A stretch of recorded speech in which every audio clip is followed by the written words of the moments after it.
ತುಮಕೂರು ವಿವಿಯ ವಸತಿ ಶಾಲೆ ವಿದ್ಯಾರ್ಥಿಗಳು ಪ್ರತಿಭಟನೆಯನ್ನ ನಡೆಸಿದ್ದಾರೆ. ವಸತಿ ಶಾಲೆಯಲ್ಲಿ ಊಟ ಸರಿಯಾಗಿಲ್ಲ ಅಂತ ಪ್ರೊಟೆಸ್ಟ್ ಅನ್ನ ಮಾಡಿದ್ದಾರೆ. ತುಮಕೂರು ವಿವಿ ಮುಂದೆ ನೂರಾರು ವಿದ್ಯಾರ್ಥಿಗಳು ಧರಣಿಯನ್ನ ನಡೆಸಿರುವಂತದ್ದು. ಹಾಸ್ಟೆಲ್ ಅವ್ಯವಸ್ಥೆ ವಿರುದ್ಧ ಸ್ಟೂಡೆಂಟ್ ಕಿಡಿಕಾರಿದ್ದಾರೆ. ಸರಿಯಾದಂತಹ ವ್ಯವಸ್ಥೆ ಕೂಡ ಇಲ್ಲ, ಊಟ ಸರಿಯಾಗಿ ಸಿಗ್ತಾ ಇಲ್ಲ, ವಿಸಿ ಸ್ಥಳಕ್ಕೆ ಬರಬೇಕು, ವೈಸ್ ಚಾನ್ಸಲರ್ ಅಂತ ಒತ್ತಾಯಿಸಿ ವಿದ್ಯಾರ್ಥಿಗಳು ಧರಣಿಯನ್ನ ನಡೆಸಿದ್ದಾರೆ. ವಸತಿ ಶಾಲೆ ಸಮರ್ಪಕವಾಗಿ ನಿಭಾಯಿಸ್ತಾ ಇಲ್ಲ ಅನ್ನೋ ಒಂದು ಆರೋಪ ವಿದ್ಯಾರ್ಥಿಗಳದ್ದು.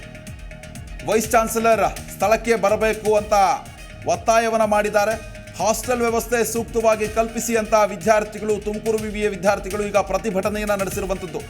ನೂರಾರು ವಿದ್ಯಾರ್ಥಿಗಳು ಹಾಸ್ಟೆಲ್ ಮುಂದೆ ಪ್ರತಿಭಟನೆಯನ್ನು ನಡೆಸಿದ್ದಾರೆ. ಅನೇಕ ಬಾರಿ ವಿಶ್ವವಿದ್ಯಾಲಯಗಳಲ್ಲಿ ಈ ರೀತಿಯಾದಂತಹ ಪ್ರಸಂಗವನ್ನು ನಾವು ನೋಡ್ತಾನೆ ಇರ್ತೀವಿ. ಸರಿಯಾದಂತಹ ಹಾಸ್ಟೆಲ್ ವ್ಯವಸ್ಥೆ ಇರಲ್ಲ, ಊಟದ ವ್ಯವಸ್ಥೆ ಇರಲ್ಲ, ಸ್ವಚ್ಛತೆ ಇರಲ್ಲ. ಹೀಗೆ ಅನೇಕ ವಿದ್ಯಾರ್ಥಿಗಳು ಆಕ್ರೋಶವನ್ನು ಕೂಡ ವ್ಯಕ್ತಪಡಿಸ್ತಾ ಇರ್ತಾರೆ. ಈಗ ತುಮಕೂರು ವಿವಿಯಲ್ಲಿ ಸರಿಯಾದಂತಹ ವ್ಯವಸ್ಥೆ ಇಲ್ಲ, ಹಾಸ್ಟೆಲ್ನಲ್ಲಿ ಎಲ್ಲವೂ ಕೂಡ ಸರಿಯಾಗಿಲ್ಲ ಅಂತ ತೀವ್ರ ಆಕ್ರೋಶವನ್ನು ವ್ಯಕ್ತಪಡಿಸಿ ವಿದ್ಯಾರ್ಥಿಗಳು ಪ್ರತಿಭಟನೆಯನ್ನು ನಡೆಸಿದ್ದಾರೆ.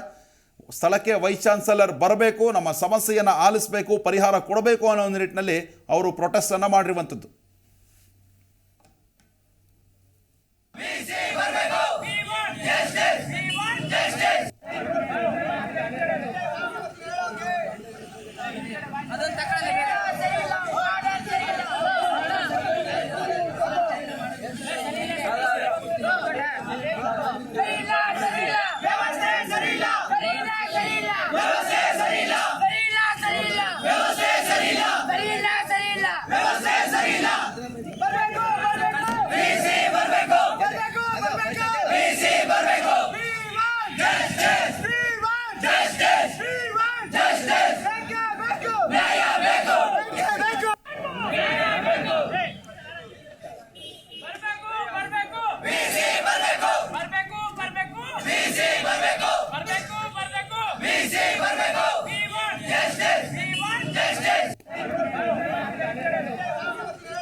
ಪ್ರತಿಕ್ಷಣದ ಸುದ್ದಿಗಾಗಿ Zee Kannada news app download ಮಾಡಿ.